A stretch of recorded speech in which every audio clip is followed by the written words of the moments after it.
আসসালামু আলাইকুম। তোমরা সবাই কেমন আছো? দেখতেই পাচ্ছ খুবই গুরুত্বপূর্ণ সমসাময়িক একটি টপিক ফিফা। আমরা ২৬ বিশ্বকাপ সম্পর্কে জানবো।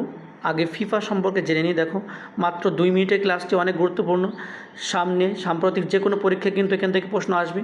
ফিফা এর পূর্ণরূপটা কি দেখো, federation international de football association.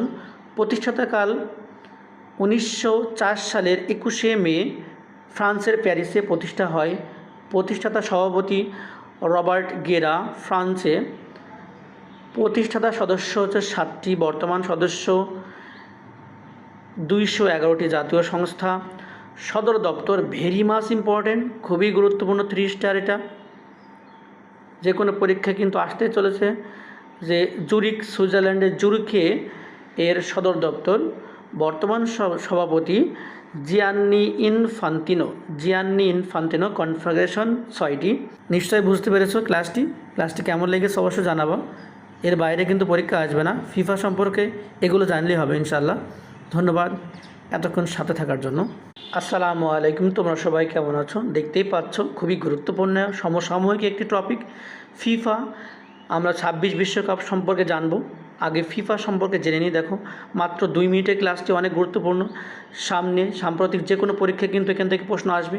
FIFA এর পূর্ণরূপটা কি দেখো, federation international de football association.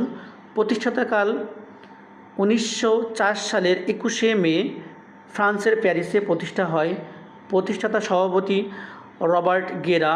ফ্রান্সে প্রতিষ্ঠাতা সদস্য হচ্ছে ৭টি, বর্তমান সদস্য